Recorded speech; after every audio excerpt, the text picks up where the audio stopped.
Assalamualaikum warahmatullahi wabarakatuh. Saya Fadila Nur Hasanah, NPM 2478242. Nah, di video kali ini saya akan eh, menjelaskan video dari praktikum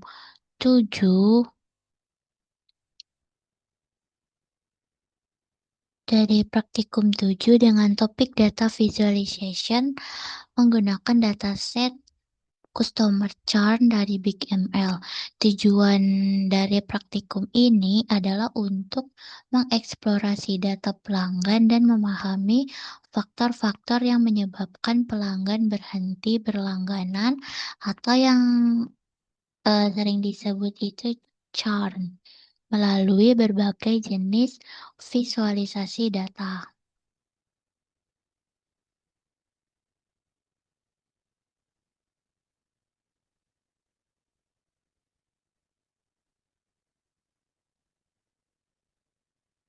Nah, di tahap pertama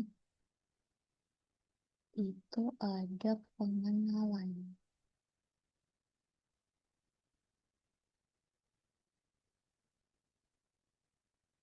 Di tahap pertama ada pengenalan dan persiapan yang di tahap pertama ada pengenalan dan persiapan yang tujuannya untuk menyiapkan dataset dan mengenali struktur data sebelum dilakukannya eksplorasi visual. Jadi di sini saya menggunakan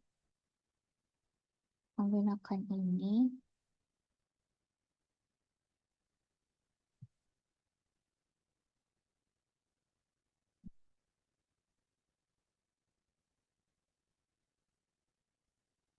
menggunakan ini baris ini itu dipakai untuk menghubungkan Google Drive dan ke Google Colab supaya file dataset yang disimpan di drive bisa diakses lewat Path Content Drive ini.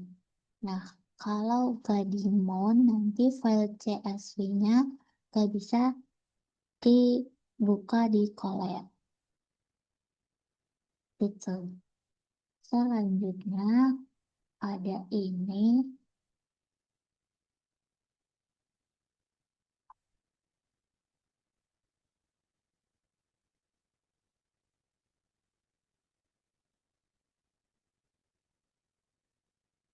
Nah, ini adalah import library yang dipakai untuk analisis dan visualisasi data. Nah, Pandas ini itu buat baca, bersihin, dan mengolah data. Nah, kalau NumPy ini buat perhitungan numerik, yang misalnya konversi tipe data. Nah, kalau Matplotlib IB ini sama Seaborn ini itu untuk bikin grafik statis kayak histogram, scatter plot, dan box plot. Nah, kalau Plotly ini untuk bikin grafik interaktif yang bisa di hover dan di zoom gitu.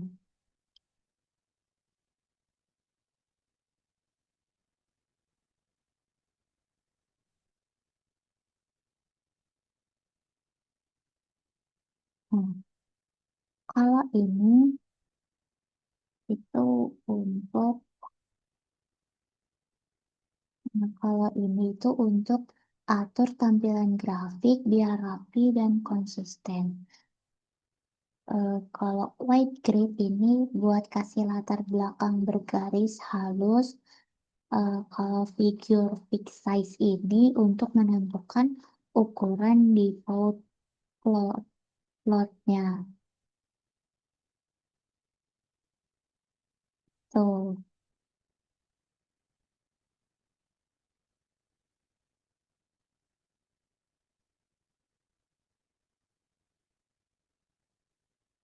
Nah,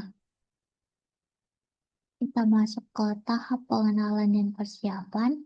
Yang pertama itu untuk menyiapkan eh, untuk untuk menyiapkan dataset dan mengenali struktur data sebelum melakukan eksplorasi visual. Jadi kita di sini mengenalan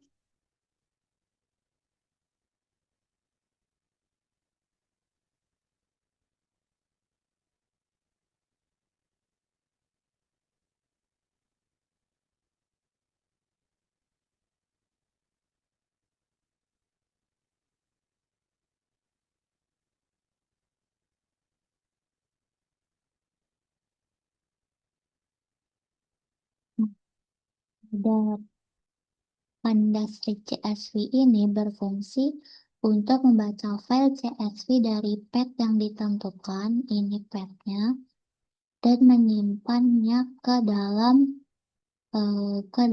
variabel df, ke dalam variabel data frame. Data frame ini objek utama tempat semua data disimpan dan diolah. Tuh. Nah, kalau ini itu buat menampilkan 5 baris pertama dataset untuk memastikan data sudah terbaca dengan benar. Selanjutnya, info data. Selanjutnya, info dataset ini.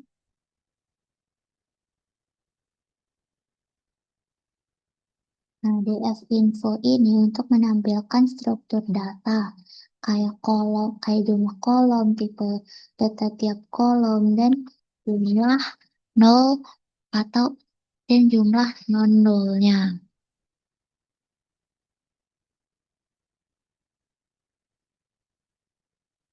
Dan jumlah non-nolnya. Selanjutnya,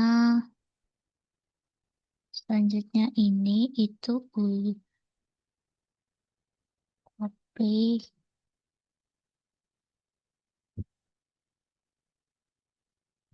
Nah, kalau ini itu,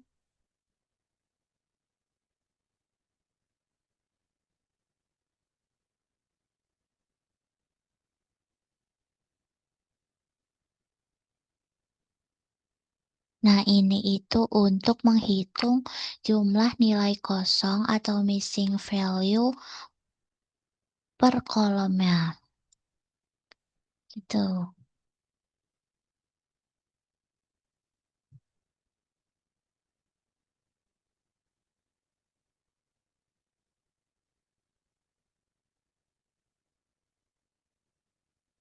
Nah, ini itu untuk kolom penting.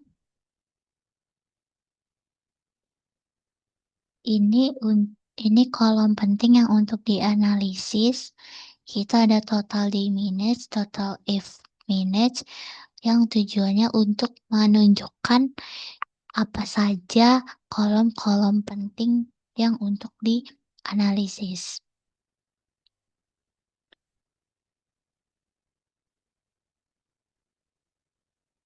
Nah, selanjutnya itu ada selanjutnya di tahap 2 ada pembersihan.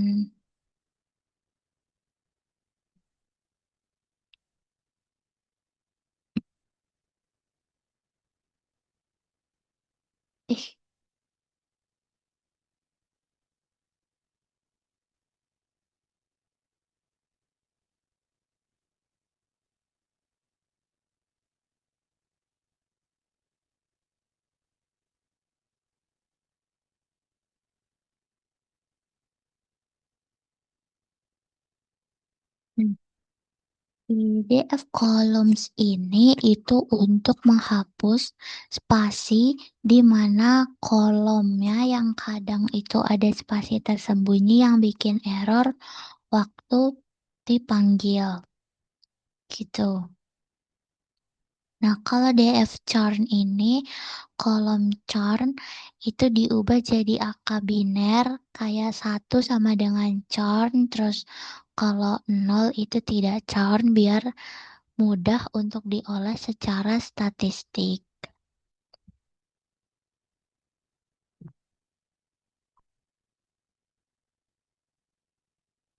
Nah, kalau map ini itu berfungsi untuk mengubah nilai-nilai string ke bentuk numeriknya.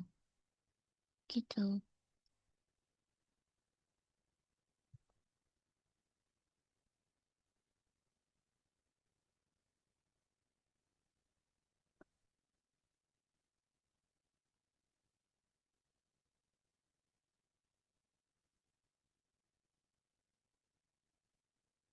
Nah, kalau ini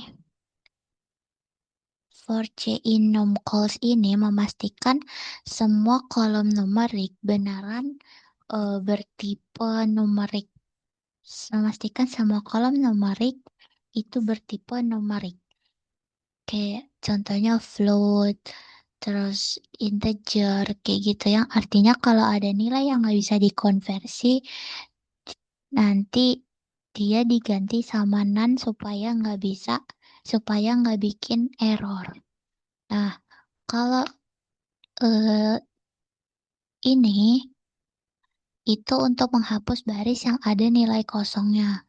Nah, kalau ini itu buat ngilangin baris yang isinya sama persis atau duplicates. Duplicates. Tuh, selanjutnya,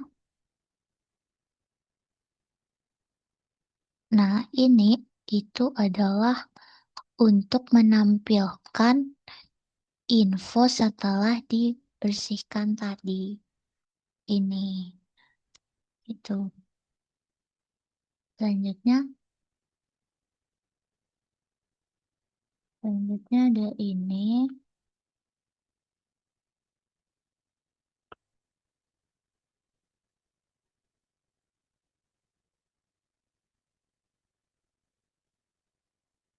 Nah, selanjutnya itu ada eh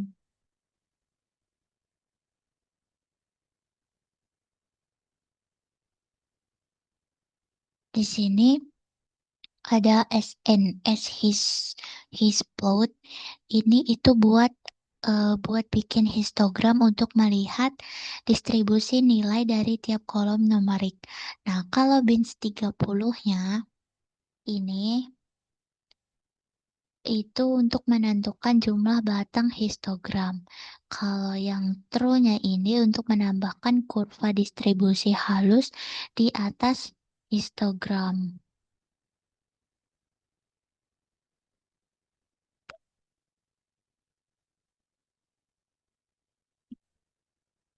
Ini itu untuk menampilkan block spot untuk mendeteksi outlier atau nilai yang keluar dari garis, keluar dari area. Nah, titik di luar atau nanti kotak itu menunjukkan data yang jauh dari rata-rata. Nah, kalau count plotnya ini itu untuk menghitung jumlah pelanggan yang churn dengan yang tidak churn. Fungsi ini itu cocok buat variabel kategorikal. Selanjutnya ini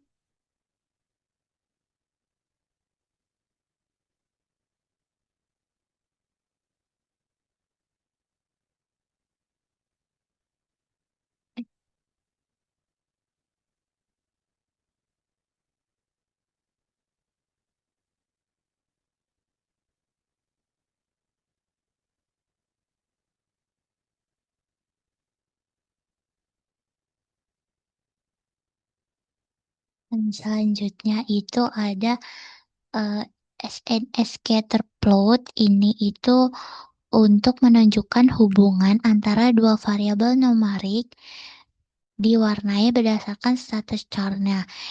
Gunanya apa? Gunanya untuk melihat pola korelasi, misalnya makin tinggi day minutes-nya, maka makin tinggi day charge-nya.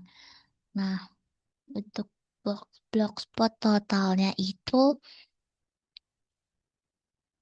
di sini ada SNS Blockspot itu untuk membandingkan distribusi total INTL charge antara pelanggan churn dan yang tidak churn. Nah, kalau ini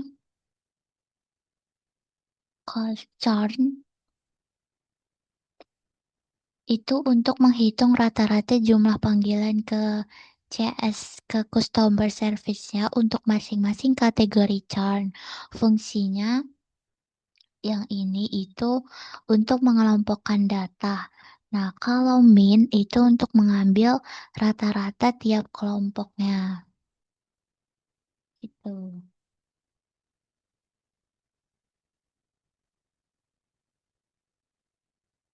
Selain ada sosialisasi,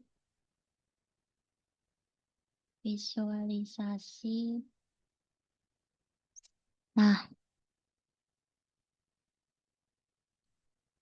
di sini ada fungsi ini itu untuk menghitung korelasi antara variabel numerik kayak berapa besar hubungan antara dua fitur, terus sama heat map untuk menampilkan hasilnya dalam bentuk warna. Kayak misalnya biru untuk korelasi negatif, merah untuk positif. Nah, pair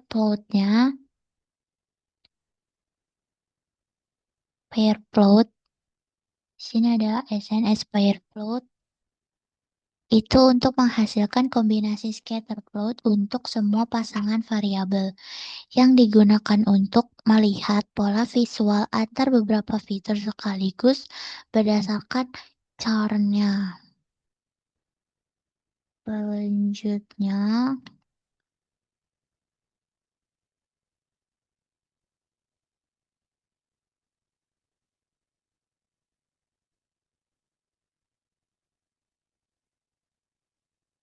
ini yang terakhir.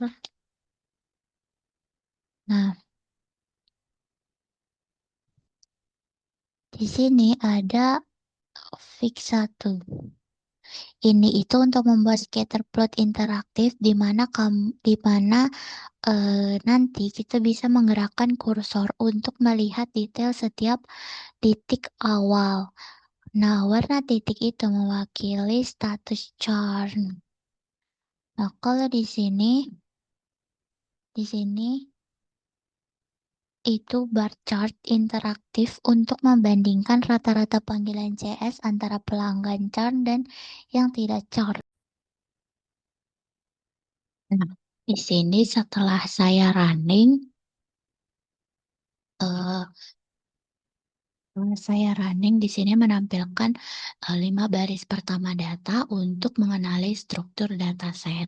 Nah, beberapa kolom penting dalam dataset ini diantaranya adalah eh, total total day chart, total if minutes, total day minutes, dan yang lainnya. Kolom chart menunjukkan apakah pelanggan berhenti berlangganan atau tidak. Nah, selanjutnya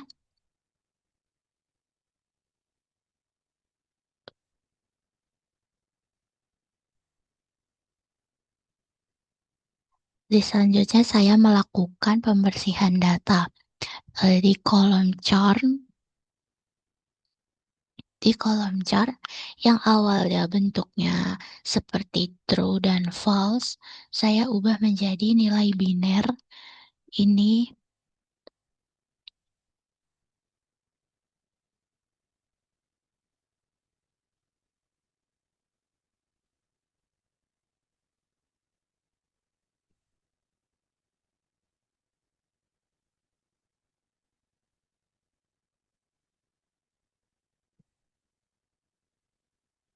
nilai biner, yaitu 1 untuk churn dan 0 itu bukan churn. Iya, bukan churn. Ini ya.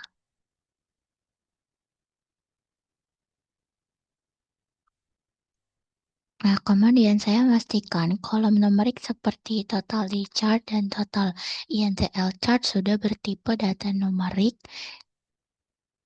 Terus data duplikat ini sudah numerik. Terus data duplikat dan nilai kosong saya hapus agar dataset benar-benar bersih dan siap digunakan untuk analisis. Nah, di tahap 3 itu ada visualisasi unvariate.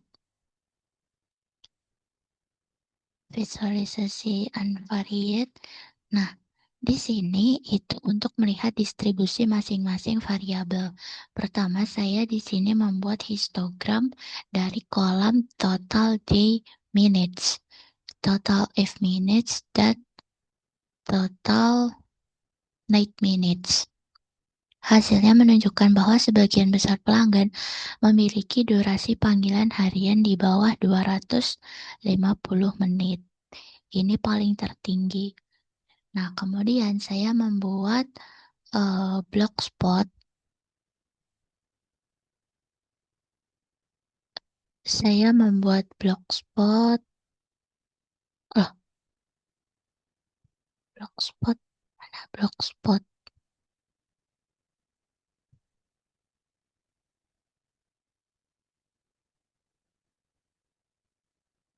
Ini saya membuat blogspot untuk total day chart dan total INTL chart. Dari grafik terlihat ada beberapa nilai ekstrim atau outlier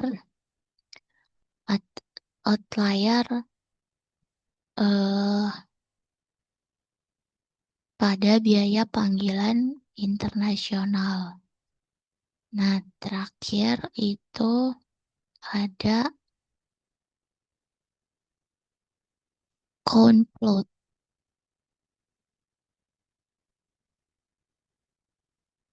Ada count plot untuk variabel churn. Hasilnya menunjukkan bahwa pelanggan yang tidak churn jauh lebih banyak dibanding yang churn, menandakan dataset ini tidak seimbang atau imbalance. Nah, selanjutnya di tahap visualisasi bivariate, di tahap ini itu untuk melihat hubungan antara dua variabel. Saya membuat scatter plot antara total day minutes dan total day chart. Dari grafik terlihat hubungan linear positif. Semakin lama durasi panggilan, maka semakin meningkat. Ini semakin meningkat. Kemudian saya membuat blogspot total INTL chart berdasarkan status chart. Nah, di sini pelanggan yang churn cenderung memiliki biaya internasional yang lebih sedikit.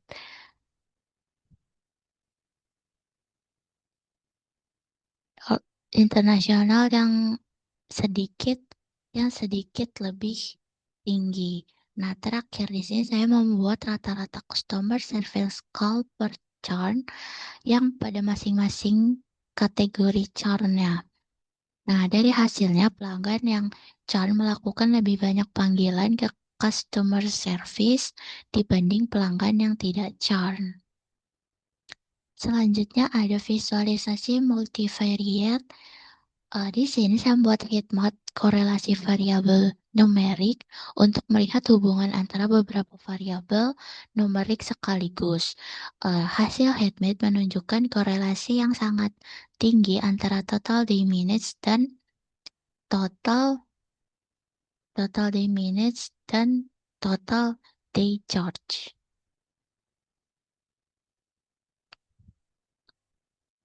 Total day minutes sama total day charge. yang artinya kedua variabel ini berbanding lurus. Nah, selain itu, customer service call memiliki korelasi positif dengan churn, menandakan semakin sering pelanggan menghubungi layanan pelangganan, semakin tinggi kemungkinan mereka berhenti berlangganan. Nah, saya juga membuat pair plot yang memperlihatkan hubungan antar variabel utama. Pola visualnya ini menunjukkan bahwa kelompok pelanggan churn cenderung memiliki jumlah panggilan yang lebih rendah, namun frekuensi menghubungi CS-nya yang lebih tinggi. Selanjutnya, visualisasi interaktif itu membuat saya di sini membuat scatter plot interaktif antara total demand sama total di-charge. Nah, saat kusaudarakan ke titik data ini, akan muncul detail pelangganan. Tuh, seperti jumlah panggilan ke CS atau biaya internasionalnya. Kemudian saya menampilkan bar chart bar chart interaktif yang memperlihatkan rata-rata customer service cost berdasarkan status churn. Nah, pelanggan churn terlihat memiliki nilai rata-rata yang lebih tinggi. Ini churn. Nah, berdasarkan seluruh visualisasi yang saya lakukan, itu dapat disimpulkan bahwa yang pertama, pelanggan churn cenderung lebih sering menghubungi customer service. Yang kedua, customer service menjadi salah satu indikator paling kuat terhadap churn. Yang ketiga itu total biaya durasi panggilan juga memiliki pengaruh, namun tidak sebesar interaksi pelanggan dengan layanan CS. Nah, dari hasil ini perusahaan bisa fokus meningkatkan kualitas pelayanan pelanggan agar tingkat churn dapat menurun. Nah, sekian penjelasan dari saya untuk praktikum 7 ini tentang data visualization. Semoga penjelasan ini bermanfaat dan bisa memberikan gambaran tentang bagaimana eksplorasi data dilakukan menggunakan visualisasi. Saya akhiri, wassalamualaikum warahmatullahi wabarakatuh.